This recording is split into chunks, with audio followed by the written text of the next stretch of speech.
哎呀，这哪家的父母那么狠心呀，把自己的孩子丢在马路边，这多可怜呀！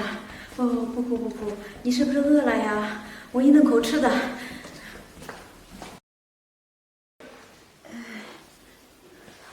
真好，啊，这终于吃饱了，也不哭了。我说孩子呀，你长得那么可爱，这几天都过去了，你的亲生父母怎么那么狠的心呀，也不过来找你？那你以后就是妈的闺女了。妈呀，给你取个名字，叫什么名字好呢？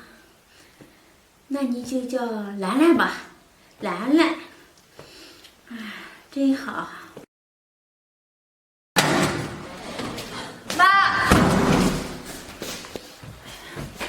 妈，兰兰，你回来了。妈，别说这个，快坐。什么事呀？那么高兴？妈，我跟你说，我考上大学了，你看。哎呀，真的呀，闺女，闺女，这你考上大学了，妈真是太开心了。是啊，妈，我也高兴。不过大学是考上了，我没打算去上。闺女，怎么回事呀？这好不容易考上大学了，怎么能不去上呢？妈，你不知道，这上大学啊要花好多钱呢。你看咱家条件也不好，所以啊，我想给你减轻压力，我想出去打工。不行，兰兰，你是怎么想的呀？这别人还想上，还上不上呢？咱既然考上了，就要好好去上。这钱的事不用你操心，妈来想办法。妈，你一个人在家也过得不容易，你想什么办法呀？我想什么办法，你就不用管了，你好好上学就行了。行，妈，不过这离我大学开学还有一段时间呢，要不这样吧，趁这段时间我出去打工，也能挣一些学费回来。那好，兰兰，你出去打工呀，咱也不是光为了挣钱，你锻炼自己也行，妈答应你。那好，妈，你想吃什么，我去给你做。兰兰，妈怎么能让你去做饭呢？我去做吧。妈，你就歇着吧，我去做啊。这我们家兰兰长大了，也懂事了。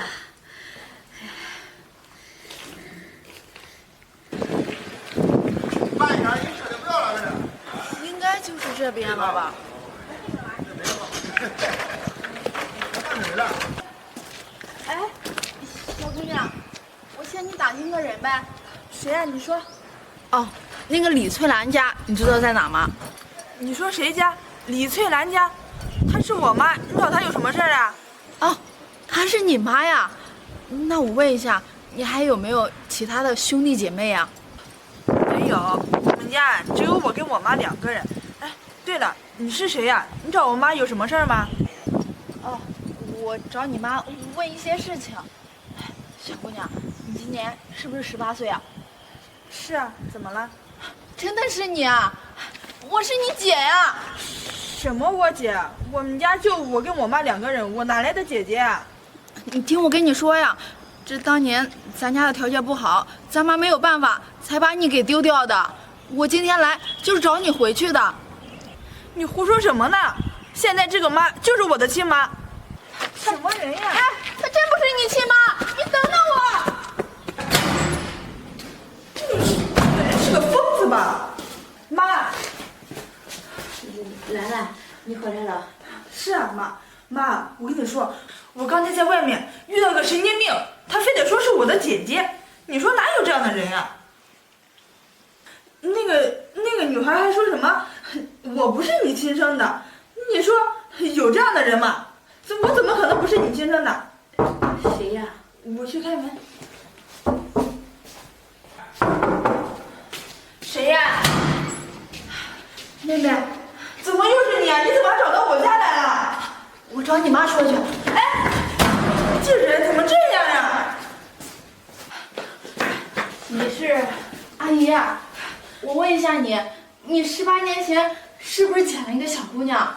妈，我跟你说，就是他非得说我是他妹妹，我不是你亲生的。兰兰，你先回屋吧。那行吧。快去吧。阿姨，这个兰兰是不是就是我的妹妹？是你捡来的那个小女孩？姑娘，你到底是谁呀？我是她姐，我是她亲姐。阿姨，你就实话告诉我吧，我都打听好了，这18年前你捡了一个小姑娘。是，没错，我闺女啊，是我捡回来的。姑娘，我想问问你，当时你们家把她丢了，这么多年过去了，现在过来找她干嘛呀？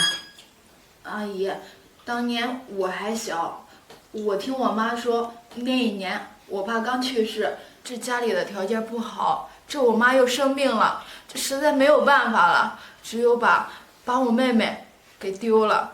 她希望能有一个好心人捡到她，给她好的生活。这么多年，我妈一直在后悔当初的做法，也一直在找她。最近我妈生了病，特别想她，所以我就来找她了。阿姨，我好不容易才打听到的消息，你就让我把我妹妹带回去，去见我妈一面吧。姑娘，你说的好听，现在你强让你妹妹回去就回去啊！你知道我分享这么多年，我吃了多少苦，受了多少罪吗？阿姨，我知道你这些年为了养我妹妹付出了不少心血，你放心，我不会亏待你的。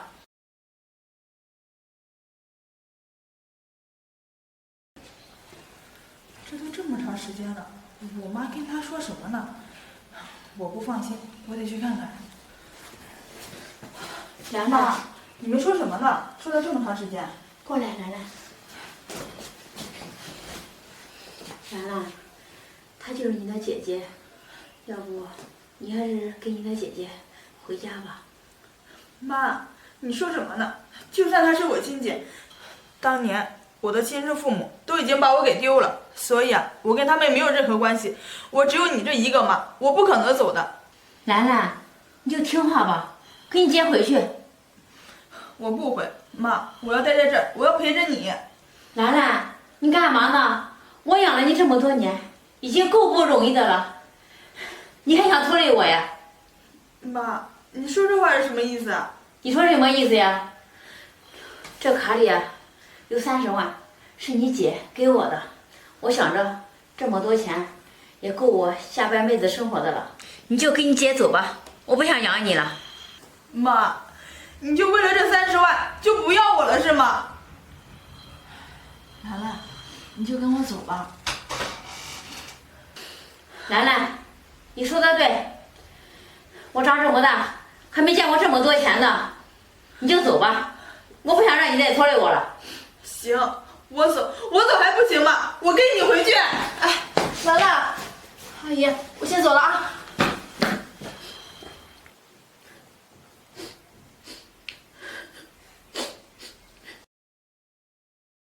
兰兰，姐，你回来了。哦，你的快递我的？啊，我也没买东西啊。那写着你的名字呢。我看看。你在这儿拆吧，我去给你做饭了。行。什么玩意儿？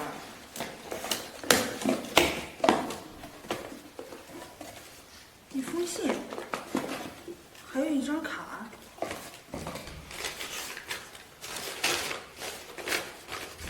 兰兰，当你看到这封信的时候，妈已经不在了。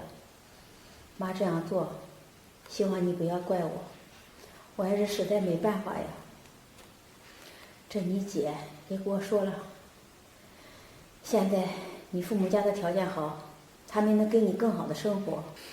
以后你在那里好好的听你姐的话，都怪妈身体不争气，不能一直陪着你。兰兰，妈希望你以后过得好，只要你过得好，妈也就放心了。妈不能陪你了，你以后要好好生活。这张卡是当年你姐姐给我的30万，妈没舍得花，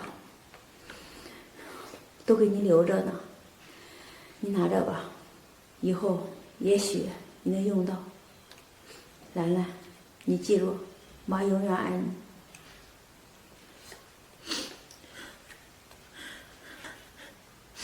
长时间，是我误会我妈了。我妈没有不要我，她这么做都是为了我好。妈，我好想你，你等着我，我现在就回去看你。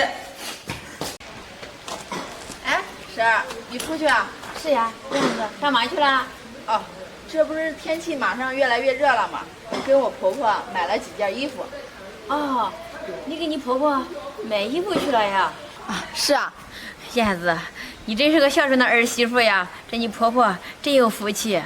婶儿，我也没有，这我婆婆平时对我挺好的。你看她身上的衣服都穿好几年了，都不舍得买。这不，我今天刚好有时间，去买了几身衣服给她。燕子，还是你想的周到呀。哎，这同样都是人，怎么那么大的差别呢？婶儿，你怎么能这样说呢？你家兰兰也挺好的。是，也好。婶儿，我不跟你说了啊，我出来的时候没给我婆婆说，她一会儿找不着我，该着急了，我就先回家了。哎，你先回去吧。这人家的儿媳妇怎么那么孝顺呀？我怎么那么没福气呀？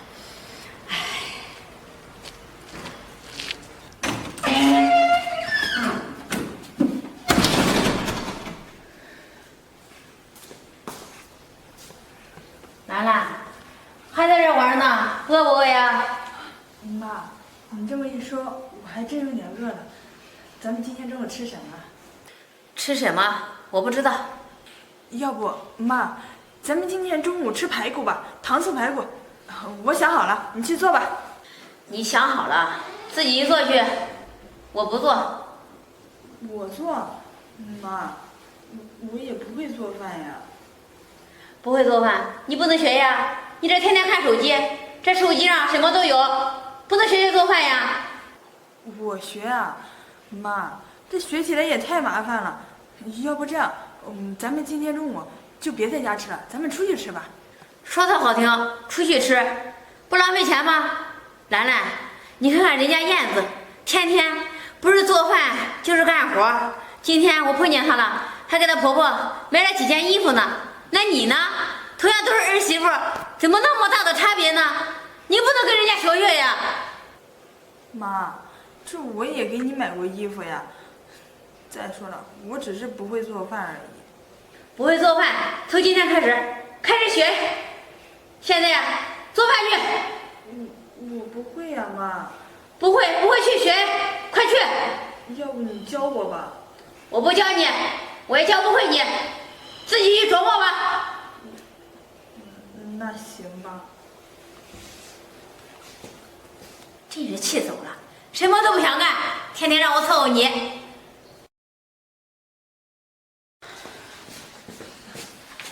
妈，这咱家的米在哪呢？我怎么没找到啊？没找到，再去找找。你就告诉我呗。什么都等着，我告诉你。那你以后这日子该怎么过呀？自己去找去。哦。什么心都不知道操。这水也加好了，放多少米啊？这我也不知道啊。我去问问妈。妈，又怎么了？这我要熬粥呢，放多少米啊？我说兰兰，这做一顿饭叫了多少次妈了，自己看着放。妈，我这实在不知道放多少，你就告诉我吧。告诉你，什么事都让我告诉你。那以后我老了呢？今天我还不告诉你了，看你自己知道不知道。那行吧，我自己看着放了。快去吧，做个饭，一会儿过来问我一趟，一会儿过来一趟，这干嘛呢？不能清静一会儿。你说说，我怎么摊上这样的一个儿媳妇呀？我越想呀，我越生气。做个饭到现在也不会呢，什么味儿呀这怎么办呀？这味道怎么不对了呀？都糊过了，你还不知道呢？赶快关了！你说说你干什么行呀？你给我过来！妈，妈什么妈嘞？兰兰，我问问你，饭是怎么做的？怎么糊过了呀？我也不知道呀，是刚开始熬的时候挺好的，闻着也挺香的，我就想着多熬一会儿肯定会更好吃，谁知道行了吗？我问你，那放多少米呀？我放了2碗呢，我就想着咱们2个要1人1碗吧，所以我就放这么多。你说什么？你放上2碗呀？兰兰呀，兰兰，你知不知道放2碗米能熬多少粥呀？你想让咱们2个都撑死呀？能吃了那么多吗？那难怪那锅呀都熬坏了，怎么办嘛？妈，这我也不知道呀。这刚才我问你放多少的时候，你也不告诉我呀，我就放那么多。你现在怎么还又怪起我来了？那你的意思就是怪我了？兰兰呀，兰兰，你让我说你什么好呢？你看看我们家花那么多钱把你娶过来有什么用呀？这钱呀都白花了。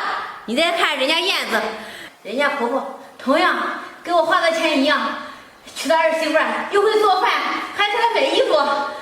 那我呢，怎么倒了8辈子霉了？找了你这样一个笨儿媳妇，一点用都没有，你就是一个废物，真是气死我了。兰兰，你呀，还是回你娘家吧，我也不想看到你。妈，你说什么？让我回我妈家？你怎么能这么说呢？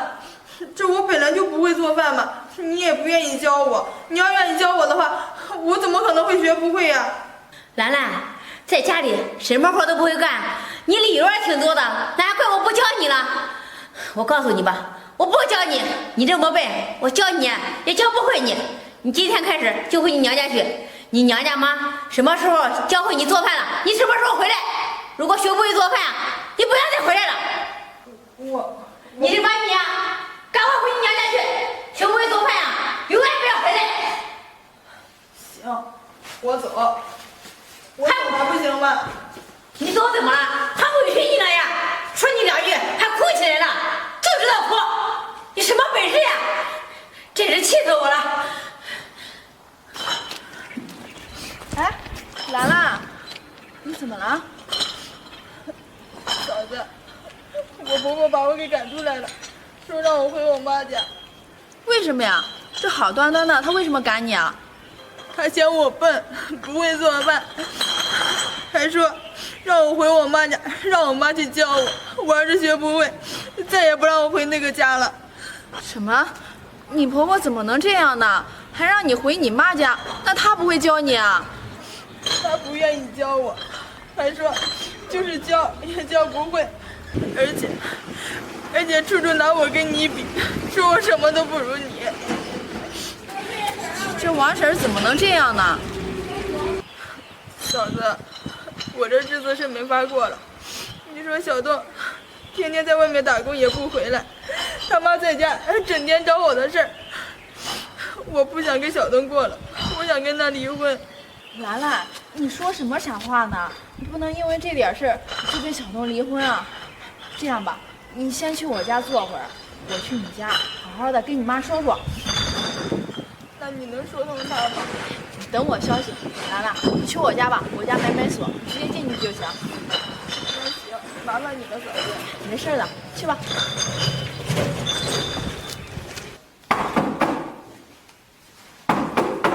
谁呀？王婶儿，你在家呢？是，来。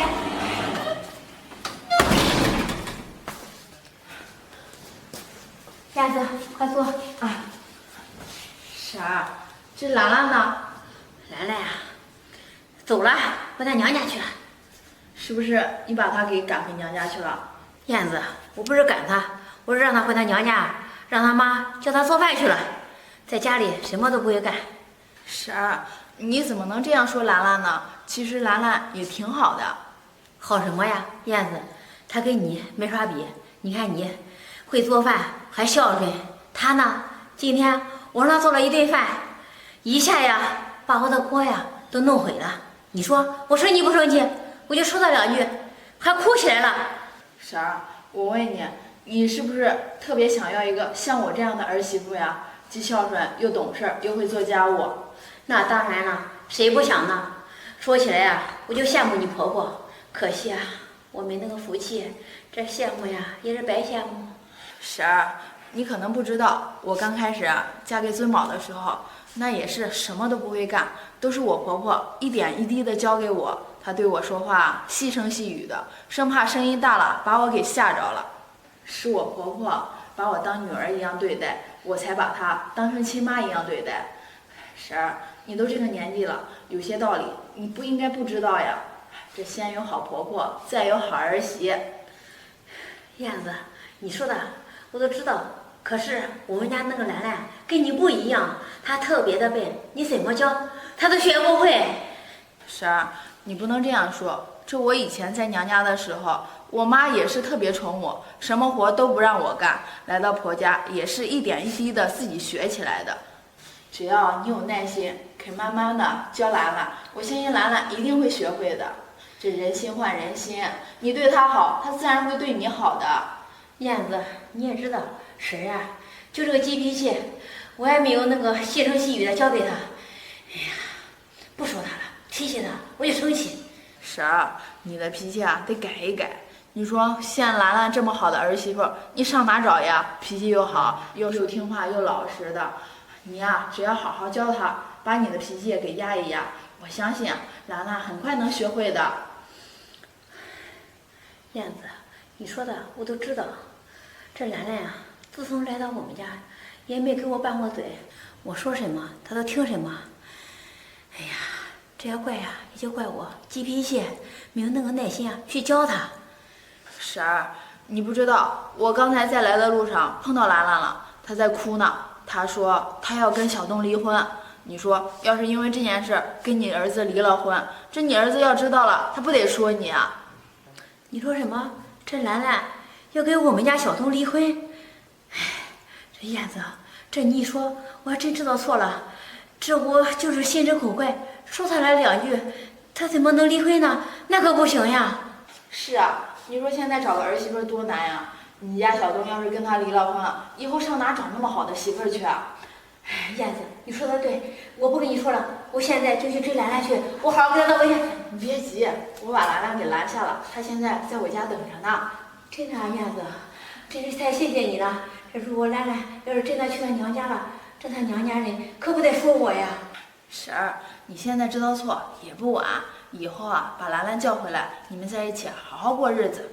只有你把她当成亲闺女，她才会把你当成亲妈一样。是，燕子，你说的对。这兰兰不是在你家吗？走，我跟你去你家好好跟兰兰道个歉。以后我会好好对她的，什么事她不会的，我慢慢教她。这就对了，婶儿，走。妈，快点儿！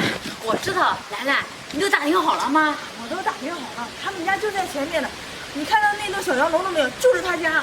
哦，那房子还挺漂亮的。是啊，我朋友可告诉我了，他们这边可拆迁了，到时候一拆迁肯定赔不少钱呢。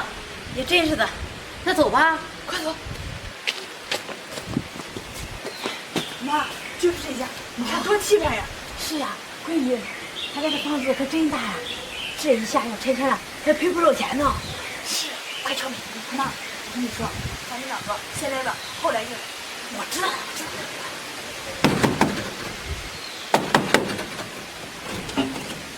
你们找谁？我们找小宝呢。这是小宝家吗？小宝，你们找错地方了，这里没有叫小宝的。不是小宝，是叫尊宝，尊宝。对，叫尊宝。我们找尊宝呢。找他什么事儿啊？那就说，这就是他家了。闺女，来看看。哎，你们两个怎么这样啊？哎，你们两个干什么呢？没请你们进来干什么呀？姐，这谁呀？不认识。姑娘是这样的，尊宝，我是你妈，我来找你呢，还是你姐。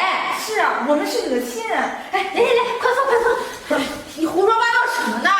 什么尊宝的妈呀？是啊，这我妈2年前就已经去世了。孩子，我知道你妈去世了，可是我是你亲妈呀。姑娘，这你父母在世的时候，难道没有告诉你们呀？不是，你们说什么呢？就是他告诉我们什么呀？告诉你们，你弟弟是我的儿子呀。我儿子是被你父母包养的。是啊，我们都打听到了，别不想承认。你胡说八道什么呢？这尊宝确实不是我爸妈亲生的，但是绝对不是去你家包养的。不是姐，你说什么呢？尊宝，这件事本来是不打算告诉你的。当年我妈在一个雪地里捡到了你。孩子，别听他乱说，不是的，是他父母呀，去我们家包养的，非要你。他说他家没儿子。你胡说八道！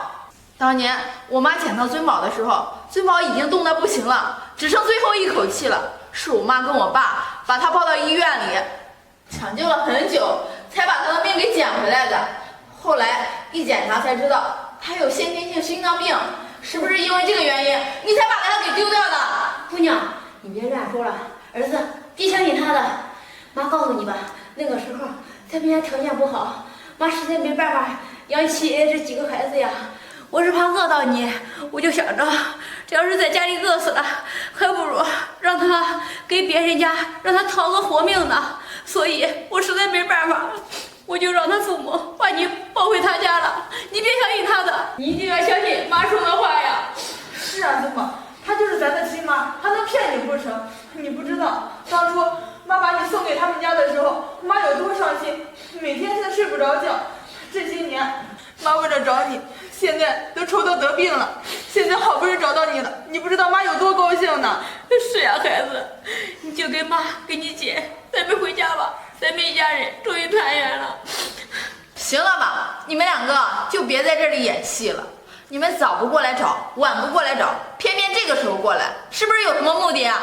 姑娘，你说这是什么话呀？这我知道了，你的父母都去世了，我不想让我的孩子缺乏母爱，所以现在我们家的条件也好了，我要弥补他，让他回我们回去。你行了吧？你刚才不是说当年是我的父母去你家抱的尊宝吗？那你为什么那么多年你都不过来找他呢？小的时候他需要你的时候你怎么不来？他生病的时候你怎么不来？你现在来干什么呀？姑娘，你可别这么说，那个时候我之所以没过来，我是怕伤害尊宝。是啊，我妈说的对。再说了，你们家条件好，我妈也想让尊宝过上好日子。我们家穷，不想让尊宝回到我们家跟我们过苦日子。不过现在我们家条件好了，想让尊宝跟我们回去。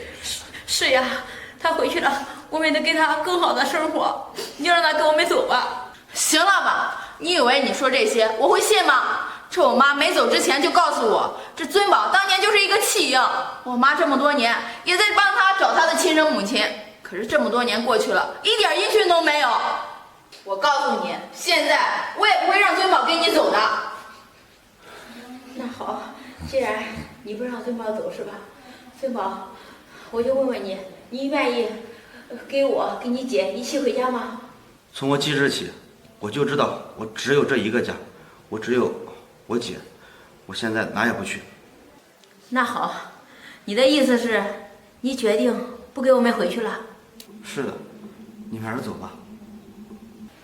那好，尊宝，我虽然没养你，可是我生了你，给了你生命。妈说的对，尊宝，你既然不愿意跟我们回去，你不知道妈这些年想你想的都生病了，不回去也行。你把钱给我们，我带妈去看病。钱？什么钱啊？我们家没钱。没钱？你骗谁呢？尊宝，我来之前可都打听好了，你们家这房子都要拆迁了，面积这么大，肯定要分不少钱吧？怎么可能会没钱？是呀，最少呀也得赔200万吧，给我们100万，我们现在就走。狐狸尾巴终于露出来了吧？我看你们今天啊来不是认亲的，是来要钱的。是，那又怎么样？这尊宝呀是我生的，他就应该拿钱给我看病，孝顺我。这些话你怎么好意思说出口呢？这当年尊宝那么小，你给他看病了吗？是你狠心把他扔到雪地里，你想让他活了吗？哼，不管怎么说，现在他好好的，我老了，我生病了，他就要给我看。他为什么现在能好好的？那是因为我爸妈，他花光了自己所有的积蓄去给他看病。一个没有血缘关系的人都可以这样对他，你可是他的亲生母亲，你当年那样对他，你现在怎么有脸过来的？你说那么多废话干什么呀？反正你要给我们钱，我们就走；你要是不给的话，我们就不走了。闺女，不走了。你知道你们这叫什么行为吗？强盗、无赖！随你怎么说，反正呀，我们不在乎，我们只想要钱。而且要的也不多，就100万，拿了我们就走。你们够了！你说你是我妈，我告诉你，自从你把我丢在雪地里，你就已经不是我妈了。因为当时要不是我的父母给我看病，我早就死在雪地里了。从那一天起，咱们两个的母子情就断了。大不了，不管怎么说，你也是我生的。反正呀，今天我们两个是不准备走了。你们这属于道德绑架。我们就绑架你了，怎么着吧？行啊，看你们今天的架势，尊宝如果今天不跟你们一起走，你们两个也不会走的，是吗？既然这样，尊宝，你还是跟他们一起走吧。姐，你说什么呢？你说什么？你同意我儿子跟我们一起走了？儿子，走，咱们回家。这妈呀，给你找个好媳妇儿。尊宝，你听到了吗？你妈要给你找媳妇儿呢，你还是走吧。姐，你干什么呀？你听我的。不过有句话我得说到前头，这我们家的财产啊，尊宝可是1分钱都拿不走。你说什么？这孙宝是你爸妈唯一的儿子，不管怎么说，你们家的持钱款呀，都是孙宝的，就算不全部都是他的，至少也要分一半吧。是啊，怎么可能会1分都没有呢？你以为我爸妈会那么傻吗？把所有的财产都给一个外人吗？你刚才也说了，这尊宝只是我父母领养过来的孩子，我才是爸妈的亲生女儿。这财产，我爸妈在他们走之前已经把所有的财产都给我了。这尊宝1分钱都没有。崔宝，他说的是真的吗？是啊，再怎么说，我也不是我父母亲生的孩子，这我爸妈把遗产留给我姐，我也没有什么意见。你是怎么打听的呀？这我打听的时候，人家就告诉我，这他养父母对尊宝特别好，这我也不知道他会把钱都留给他亲生闺女啊。你说说你办的什么事呀？行了，现在啊可以把尊宝给带走了。反正现在我父母已经走了，也没人给他娶媳妇儿了。你赶紧啊找你的亲生父母去吧。走吧，不送。哎，他姐，不是这样的，我们两个啊，也就是想孙宝啊过来看看，这看到孙宝在你们家过得这么好，还是在你们家吧。你还是带走吧，他该娶媳妇儿了，留在这里也没人管他，多可怜呀！哎，娶媳妇那得花多少钱呀？是，这尊宝我们已经看过了，就不让他回去了啊。我们家就当没尊宝这个孩子啊，就不让他回去了。哎，别呀，带走吧。哎，是呀，他姐，以后我们不打扰你们了，走走走。哎，别走啊！看到了没有？姐，刚才你是不是故意那样说的？我之所以那样说，就是为了试探出他们，就是想看看他们是不是真心的来认你。没想到他们来啊，都是为了钱，根本不是为了认你。是啊，姐，这我也看出来了。当你说我没有钱的时候，他们呀就赶快走了。行了，你也别难过了。这虽然你的亲生父母不要你了，但是你毕竟在这个家已经待了那么多年了。我从小就把你当成我的亲弟弟一样。现在父母走了，以后你就是我在这个世界上最亲的人了。姐，我知道，咱父母这么多年一直把我当成亲生孩子来对待，这份亲情我永远也报答不完。你放心，姐，今后我会好好干，咱们姐弟俩相依为命。好，李经理，你让我做的计划做好了。我说你好歹也是公司的老员工了，有没有规矩啊？进我办公室不知道敲门啊？李经理，你别生气，我看你开着门呢，所以我也就没敲进来了。还没开着呢，我看你啊是没把我这个经理放在眼里吧？回去封家。那好。是。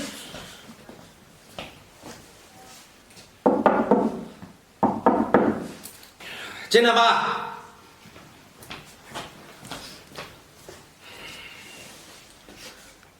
王姐，你刚才说什么做好了？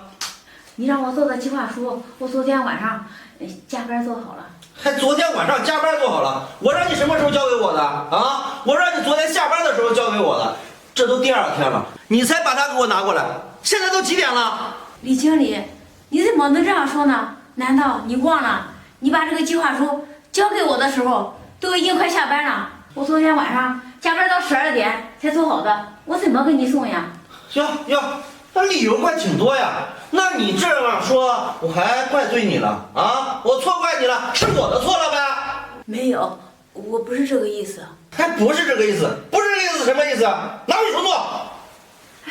李经理，这我拿过来，你连看一眼都没有，为什么要让我重做呢？我说王姐，是你是经理啊，还是我是经理啊？啊，我不用看，给我拿过去重新做，做不好别想在这上班了，赶紧走。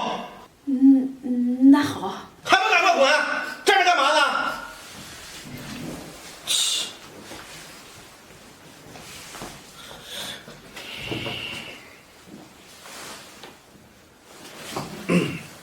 喂，媳妇儿。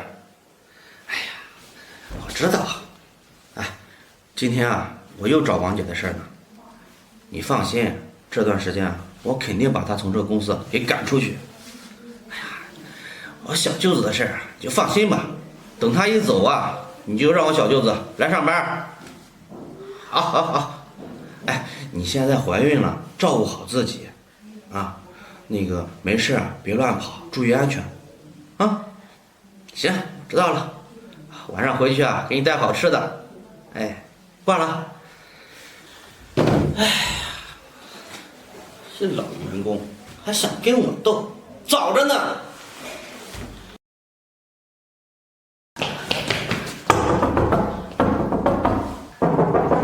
进来。李经理，你叫我，你找我什么事呀？我找你什么事儿？我问你，今天怎么回事啊？足足迟到了2个小时，怎么？这公司是你家呀？想什么时候来就什么时候来啊？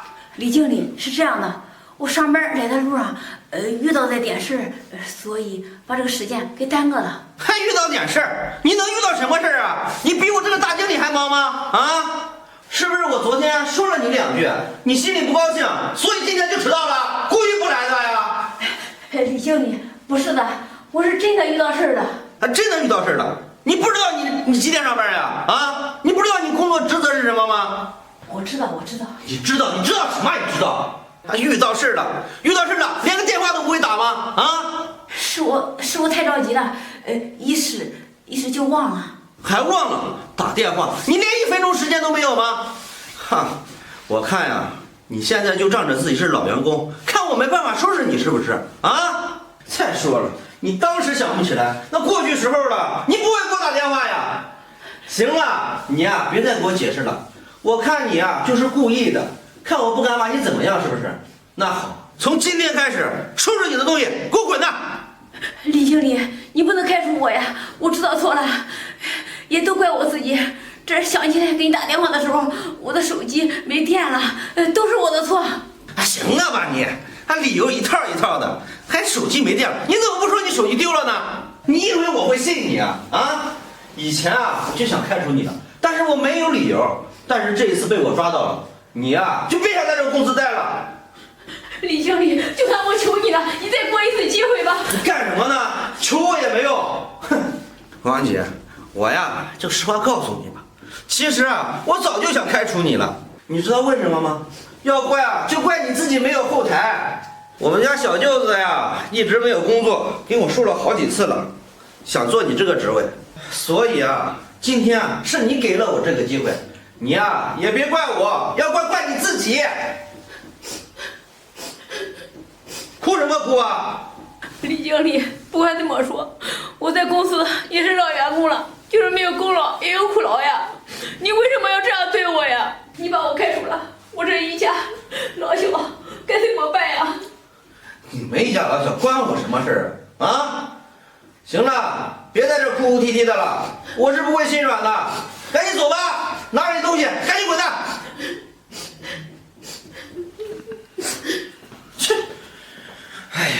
终于啊把他给赶走了。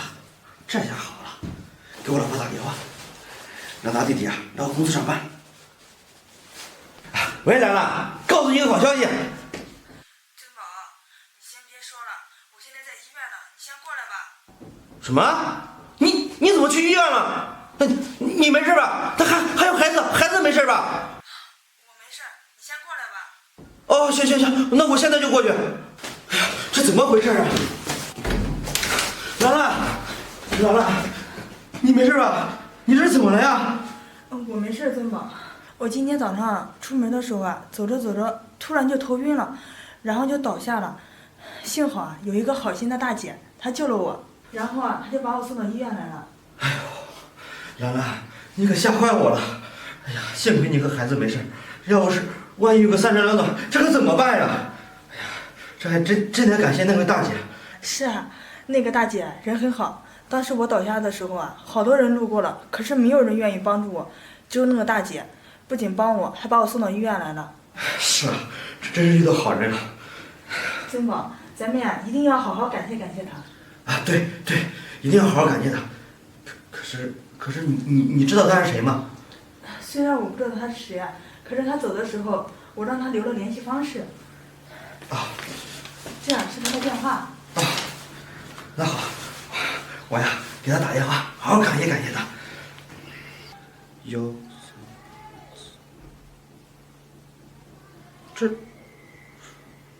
这怎么是王姐的手机号？王姐？哪个王姐？你认识她吗？啊，那个兰兰，她呀是我们公司的员工。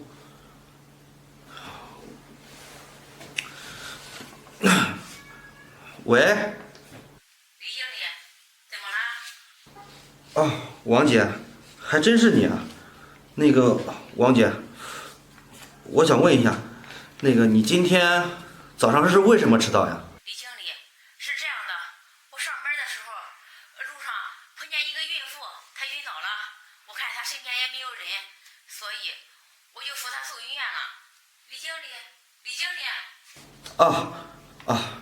王姐，原来是这样啊！那个王姐，对不起啊。李经理，你说这话什么意思呀？王姐，是我对不起你，我今天啊，包括之前不应该那样对你，是我的错。我实话跟你说吧，其实你今天救的那个人啊，她就是我的妻子，兰兰。这次啊，多亏了你，如果不是你的话，不知道他们会怎么样呢？李经理，原来这么巧呀！那个孕妇是你妻子呀？哎，那我问你，现在他们两个没什么事吧？托您的福，没事儿。幸亏啊，你把他们送医院送得及时。没什么事就好。王姐，对不起，今天还因为这件事儿把你给开除了。那个，王姐，我向你道歉，你回来吧，今后我再也不会那样对你了。李经理，你说的都是真的，我又能回公司上班了。是，王姐，你继续回去工作，之前的事儿，我会再向你道歉的。那就好，没事，李经理，这事都过去了，我明天就去上班。哎，那好，李经理，你好好陪陪你媳妇吧。好。珍宝，这个王姐到底是谁呀？兰兰，之前你弟弟他不是找我说想要上班吗？找工作，我就想着把公司的那个老员工故意找他事儿，把他给开除了。这个老员工啊，就是王姐。可是没想到，今天是他救了你和孩子。哎呀，现在想想我之前做的那些事儿，真是对不起他。珍宝，你怎么能这么做呢？你这样对他来说也太不公平了吧？咱们不能因为个人的事情就这么对待他呀。我弟弟是找工作，可是你也不能通过这种方式给他找工作呀。你说的对，兰兰，之前啊都是我糊涂。通过这件事儿，我明白了。你放心，兰兰，我以后再也不这样做了。那好，那等我出院的时候啊，咱们一起好好去感谢感谢他。哎，好，都听你的，你先坐着休息，我去给你买点东西。好。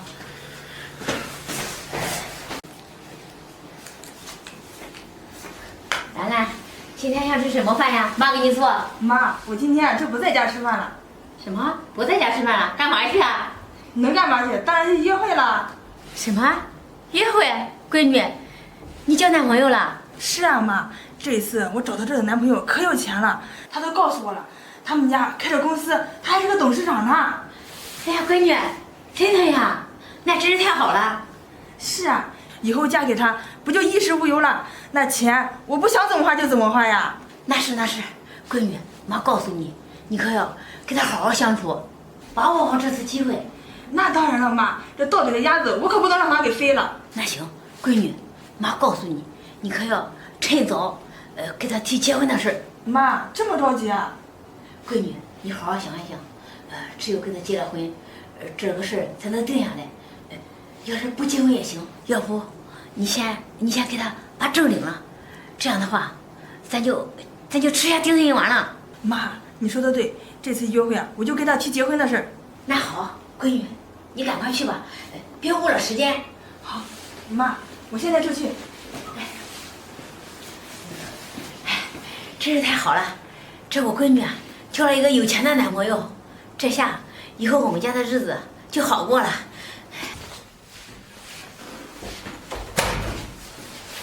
尊宝，你忙完没有啊？哟，兰兰，你今天怎么过来了呀？你忘了，你给我打电话说让我跟你一起去约会的呀。兰兰，不好意思啊，你看我这一工作给忘了，真对不起。没事儿，你不也是为了工作吗？那个兰兰，要不然你先坐那等我一会儿，我把这文件发过去就行了。好。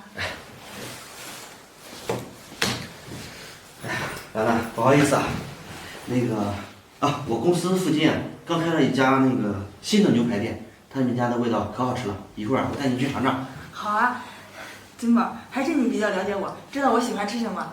那当然了。其实我有件事想和你说。有事想跟我说？什么事啊？你就说吧。你看我这年纪也不小了，我妈知道我谈了个男朋友，整天说着让我结婚的事儿呢。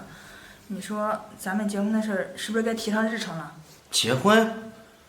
啊，兰兰，你这好好的怎么突然提结婚的事儿啊？我这不也是家里人催得急吗？啊，那个兰兰，我能理解你的心情，可是咱们俩这刚交往也才3个月，我觉得是不是咱们两个应该再相处一段时间，互相了解一下彼此，到时候再说结婚的事儿。咱们认识的时间是不长，但是结完婚之后也可以了解呀。你是不是不想跟我结婚呀？兰兰，我不是这个意思。你看，我也不知道你们父母是怎么想的，他们会同意吗？他们当然会同意了，就是他们每天催着我结婚呢，所以我才提咱们结婚的事儿啊。那行吧，兰兰，你这边如果没问题的话，我呀也没有什么问题。尊宝，你要同意的话，那咱们今天下午就去领证吧。这兰兰怎么今天突然提结婚的事儿啊？之前听我的朋友说兰兰是个拜金女，要不然今天下午我试探她一下。啊，那行。那你答应了。对了，尊宝，你说咱们结婚之后，你那个车是不是该换了？我的车开得好好的，又没有坏，换什么呀？你那个车虽然是没坏，可是都开了这么多年了，你现在是董事长，他那个车怎么说也配不上你的身份呀。那你说，兰兰，我应该开什么样的车呀？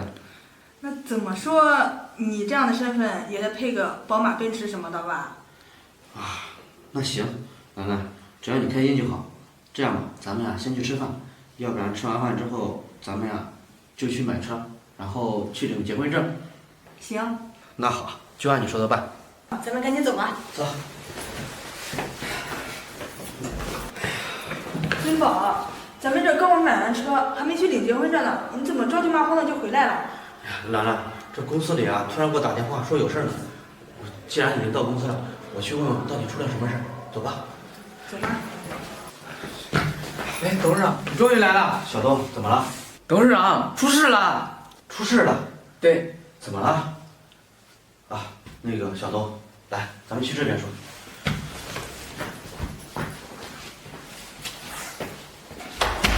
小东，到底怎么了？董事长，咱们公司要破产了。什么？破产？怎么会这样呢？董事长，是这样的，咱们公司的资金链断了，而且您的车和房子都被冻结了。什么？怎么会这样啊？那小东，行，我知道了，我再想想办法，你先下去吧。董事长，你能想到什么办法呀？行了，小东，我想什么办法你就别管了。我现在啊要跟兰兰去领结婚证呢，等领完结婚证回头再说。领结婚证？董事长，这都什么时候了，你怎么还有心情谈情说爱呀？行了，你就别管我了，我有我的打算，你走吧。行，董事长，那我先下去了。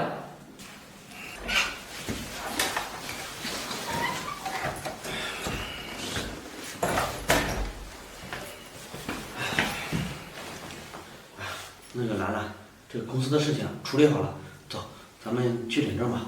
先别着急，金宝，我问你，刚才我怎么听到好像是谁的房子和车子被冻结了，是怎么回事啊？啊，你听到了，那个是我们公司那个小东，他的房子还有车子啊被冻结了。他就是一个小员工，谁没事去冻结他的房子和车子？你呀就别骗我了，到底是怎么回事？兰兰，既然你想知道，那行，那我告诉你，是我的车子和房子都被冻结了，而且我的公司也要破产了。什么？破产了？是啊，公司的资金链断了，这我也没有办法。不过没关系，咱们呀先把结婚证领了，这个回头啊我再想办法。走吧，咱们去民政局。走什么走啊？不是，你公司都破产了，那现在说你就是穷光蛋了？是啊，但是这跟咱们领结婚证有关系吗？当然有关系了。你现在都是穷光蛋了，难道让我嫁给你，跟着你过苦日子吗？不是，兰兰，你这是干什么呀？干什么？这还不明显吗？我是不可能跟你结婚的。我实话告诉你吧，我当初和你在一起，就是看中你是董事长，你有公司，你有钱。现在你什么都没有了，你还想着让我嫁给你，想什么呢？我听明白了，兰兰，原来这么长时间你跟我在一起，并不是真心爱我的，而是因为我的钱。当然了，你也不照照镜子看你长什么样子，你要没钱，我会看上你啊。好啊，兰兰，你把真心话终于说出来了吧？我没想到你竟然是这样的人。我就是拜金女，怎么了？你呀，一点本事没有，浪费我时间。你给我站住！兰兰，我是真没看出来，你竟然藏得这么深呀！今天我要是不是试探你，我还不知道你是这样的人呢。试探？对，我就是试探你的。我的公司啊，一点事没有，我的车子、我的房子也没有被冻结，我好着呢。当初我跟我朋友说交了你这个女朋友，想着还要跟你结婚呢，没想到我朋友告诉我，他在夜场看到了你，他说你是一个拜金女。当时我还不信，跟我朋友大吵了一架，没有想到你真是太让我失望了，你真的跟他们说的一样。金宝，你给我松开！你还拉我干什么呀？刚才你不是说你要走吗？你这个样子让我看到恶心。金宝，你呀就别生气了，我刚才说那些话是跟你说着玩的，你别往心里去，你就别气了，走，咱们领证去。领什么证啊？啊？你当我是3岁小孩吗？我告诉你，刚才是我让小东配合我演了一出戏，我们2个人说的话是故意让你听到的。兰兰呀，兰兰，没想到你真是一个拜金女，真是太让我失望了。金宝，我告诉你，像你这种人呀，根本得不到幸福。任何人的成功啊，都是靠他自己的双手努力获得的。像你这种人，投机取巧、不劳而获，是不配拥有幸福的。自己好好想想吧。哎，金宝，好了，一切都怪我自己，煮熟的鸭子就这么给飞了。